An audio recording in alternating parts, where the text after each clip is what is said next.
We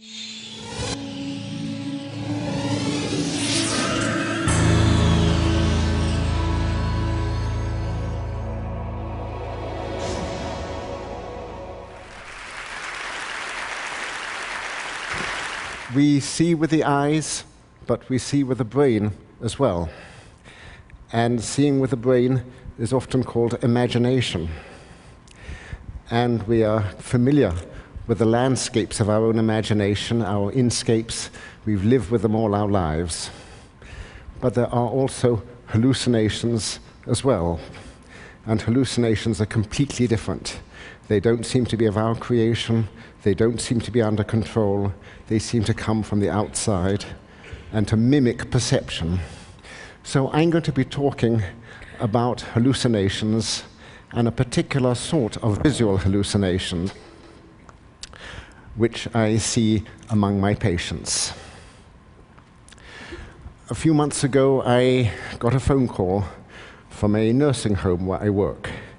They told me that one of their residents, an old lady in her 90s, was seeing things. And they wondered if she'd gone bonkers, or because she was an old lady, whether she'd had a stroke or whether she had Alzheimer's. And so they asked me if I would come and see Rosalie, the old lady. I went in to see her. It was evident straight away that she was perfectly sane and lucid and of good intelligence, but she'd been very startled and very bewildered because she'd been seeing things. And she told me, the nurses hadn't mentioned this, that she was blind, that she had been completely blind from macular degeneration for 5 years, but now, for the last few days, she'd been seeing things. So I said, what sort of things? And she said, people in Eastern dress, in drapes, walking up and down stairs. A man who turns towards me and smiles, but he has huge teeth on one side of his mouth. Animals, too. I see a white building, it's snowing, a soft snow. I see this horse with a harness dragging the snow away. Then one night, the scene changes. I see cats and dogs walking towards me. They come to a certain point and then stop. Then it changes again. I see a lot of children. They're walking up and down stairs. They wear bright colors, rose and blue, like Eastern dress. Sometimes, she said, before the people come on, she may hallucinate pink and blue squares on the floor, which seem to go up to the ceiling. So I said, is this like a dream? And she said, no, it's not like a dream. It's like a movie. She said it's got color, it's got motion, but it's completely silent, like a silent movie. And she said, it's a rather boring movie. She said, all these people with Eastern dress, walking up and down, very, very repetitive, very limited. And she had a sense of humor. She knew it was a hallucination, but she was frightened. She'd lived 95 years, and she'd never had a hallucination before. She said that the hallucinations were unrelated to anything she was thinking or feeling or doing, that they seemed to come on by themselves or disappear. She had no control over them. She said she didn't recognize any of the people or places in the hallucinations, and none of the people or the animals, well, they all seemed oblivious of her. And she didn't know what was going on. She wondered if she was going mad or losing her mind. Well, I examined her carefully. She was a bright old lady, perfectly sane. She had no medical problems. She wasn't on any medications which could produce hallucinations, but she was blind. And I then said to her, I think I know what you have. I said, there is a special form of visual hallucination which may go with deteriorating vision or blindness. This was originally described, I said, right back in the 18th century by a man called Charles Bonnet. And you have Charles Bonnet syndrome. There's nothing wrong with your brain, there's nothing wrong with your mind. You have Charles Bonnet syndrome. And she was very relieved at this, that there was nothing seriously the matter, and also rather curious. she said, who is this Charles Bonnet? She said, did he have them himself? And she said, tell all the nurses that I have Charles Bonnet syndrome. I'm not crazy, I'm not demented, I have Charles Bonnet syndrome. Well, so I did tell the nurses. Now, this for me is a common situation. I work in old age homes largely. I see a lot of elderly people who are hearing impaired or visually impaired. About 10% of the hearing impaired people get musical hallucinations. And about 10% of the visually impaired people get visual hallucinations. You don't have to be completely blind, only sufficiently impaired. Now, with the original description in the 18th century, Charles Bonnet did not have them. His grandfather had these hallucinations. His grandfather was a magistrate, an elderly man. He'd had cataract surgery. His vision was pretty poor. And in 1759, he described to his grandson various things he was seeing. The first thing he said was he saw a handkerchief in midair. It was a large blue handkerchief with 4 orange circles, and he knew it was a hallucination. You don't have handkerchiefs in midair. And then he saw a big wheel in midair. But sometimes he wasn't sure whether he was hallucinating or not, because the hallucinations would fit in the context of the visions. So on one occasion, when his granddaughters were visiting him, he said, and who are these handsome young men with you? And they said, alas, Grandpapa, there are no handsome young men. And then the handsome young men disappeared. It's typical of these hallucinations that they may come in a flash and disappear in a flash. They don't usually fade in and out. They're rather sudden, and they change suddenly. Charles Lulin, the grandfather, saw hundreds of different figures, different landscapes of all sorts. On one occasion, he saw a man in a bathrobe smoking a pipe and realized it was himself. That was the only figure he recognized. On one occasion, when he was walking the streets of Paris, he saw, this was real, a scaffolding, but when he got back home, he saw a miniature of the scaffolding, 6 inches high, on his study table. This repetition of perception is sometimes called palinopsia. Well, with him and with Rosalie, what seems to be going on, and Rosalie said what's going on, and I said that as you lose vision, as the visual parts of the brain are no longer getting any input, they become hyperactive and excitable, and they start to fire spontaneously, and you start to see things. The things you see can be very complicated indeed. With another patient of mine who also had some vision, the vision she had could be disturbing. On one occasion, she said she saw a man in a striped shirt in a restaurant, and he turned round, and then he divided into 6 figures in striped shirts who started walking towards her, and then the 6 figures came together like a concertina. Once, when she was driving, or rather her husband was driving, the road divided into 4, and she felt herself going simultaneously up 4 roads. She had very mobile hallucinations as well. A lot of them had to do with a car. Sometimes she would see a teenage boy sitting on the hood of the car. He was very tenacious, and he moved rather gracefully when the car turned. And then when they came to a stop, the boy would do a sudden vertical takeoff 100 foot in the air and then disappear. Another patient of mine had a different sort of hallucination. This was a woman who didn't have trouble with her eyes, but the visual parts of her brain, a little tumor in the occipital cortex. And above all, she would see cartoons. And these cartoons would be transparent and would cover half the visual field, like a screen. And especially, she saw cartoons of Kermit the Frog. Now, I don't watch Sesame Street, but she made a point of saying, why Kermit? She said, Kermit the Frog means nothing to me.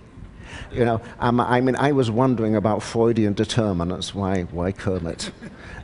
Kermit the Frog means nothing to me. She didn't mind the cartoons too much, but what did disturb her was she got very persistent images or hallucinations of faces, and as with Rosalie, the faces were often deformed with very large teeth or very large eyes, and these frightened her. Well, what is going on with these people? As a physician, I have to try and define what's going on and to reassure people, especially to reassure them that they're not going insane. Something like 10%, as I said, of visually impaired people get these, but no more than 1% of the people acknowledge them because they're afraid they will be seen as insane or something. And if they do mention them to their own doctors, they may be misdiagnosed. In particular, the notion is that if you see things or hear things, you're going mad.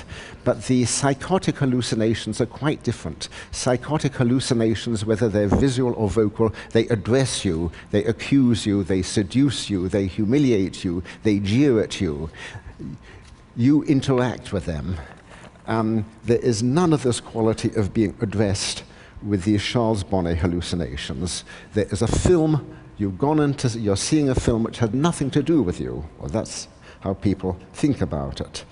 There's also a rare thing called temporal lobe epilepsy, and sometimes if one has this, one may feel oneself transported back to a time and place in the past. You're at a particular road junction, you smell chestnuts roasting, you hear the traffic, all the senses are involved, and you're waiting for your girl. And it's that Tuesday evening back in 1982.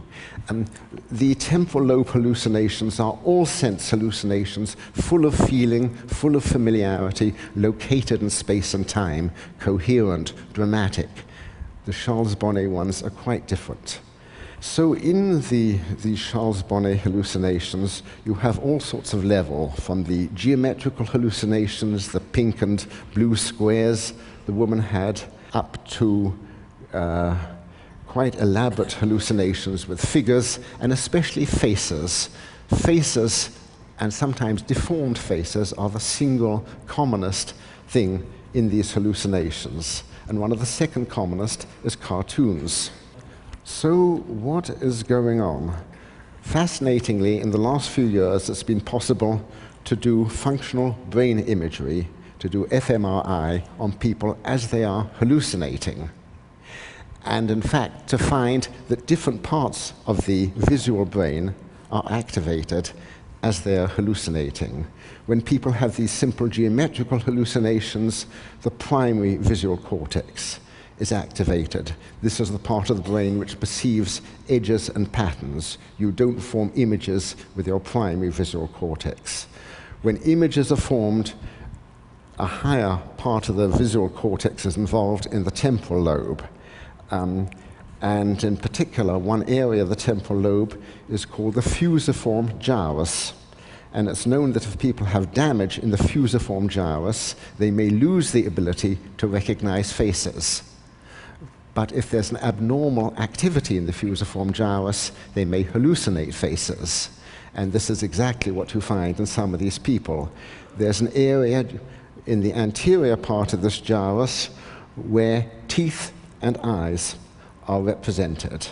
And that part of the gyrus is activated when people get the deformed hallucinations. There is another part of the brain which is especially activated when one sees cartoons. It's activated when one recognizes cartoons, when one draws cartoons, or when one hallucinates them. It's very interesting that that should be specific. There are other parts of the brain which are specifically involved with the recognition and hallucination of buildings and landscapes. And around 1970, it was found that there were not only parts of the brain, but particular cells, face cells, were discovered around 1970. And now we know that there are hundreds of other sorts of cells, which can be very, very specific. So you may not only have car cells, you may have Aston Martin cells. I saw an Aston Martin this morning. I had to bring it in. and now it's in there somewhere. So Now, at this level, in what's called the infratemporal cortex, there are only visual images or figments or fragments. It's only at higher levels that the other senses join in and there are connections with memory and emotion. And in the Charles Bonnet syndrome, you don't go to those higher levels. You're in these levels of inferior visual cortex where you have thousands and tens of thousands and millions of images or figments or fragmentary figments, all neurally encoded in particular cells or small clusters of cells. Normally, these are all part of the integrated stream of perception or imagination, and one is not conscious of them. It is only if one is visually impaired or blind that the process is interrupted. And instead of getting normal perception, you are getting an anarchic, convulsive stimulation or release of all of these visual cells in the infratemporal cortex. So suddenly you see a face, suddenly you see a car, suddenly this, and suddenly that. The mind does its best to organize and to give some sort of coherence to this, but not terribly successfully. When these were first described, it was thought that they could be interpreted like dreams, but in fact people say, I don't recognize the people, I can't form any associations, Kermit means nothing to me. You don't get anywhere thinking of them as dreams. Well, I've more or less said what I wanted. I think I just want to recapitulate and say this is common. Think of the number of blind people. There must be hundreds of thousands of blind people who have these hallucinations but are too scared to mention them. So this sort of thing needs to be brought into notice for patients, for doctors, for the public. Finally, I think they are infinitely interesting and valuable for giving one some insight as to how the brain works. Charles Bonnet said 250 years ago, he wondered how, thinking of these hallucinations, how, as he put it, the theater of the mind could be generated by the machinery of the brain. Now, 250 years later, I think we're beginning to glimpse how this is done. Thanks very much. That was superb. Thank you so much. Okay, thank you. You speak about these things with so much insight and empathy for your patients. I mean, have you yourself experienced any of the syndromes you write about? I was afraid you would ask that. Yeah, a lot of them, and actually I'm a little visually impaired myself. I'm blind in one eye and not terribly good in the other, and I see the geometrical hallucinations, but they stop there. And they don't disturb you? Because you understand what's doing it, it doesn't make you worry? Well, they don't disturb me any more than my tinnitus, which I ignore. They occasionally interest me. I have many pictures of them in my notebooks. I've gone and had an fMRI myself to see how my visual cortex is ticking over. And when I see all these hexagons and complex things, which I also have in visual migraine, I wonder whether everyone sees things like this and whether things like cave art or ornamental art may have been derived from them a bit. That was an utterly, utterly fascinating talk. Thank you so much for sharing. Okay. Thank you. Thank you. Thank you all.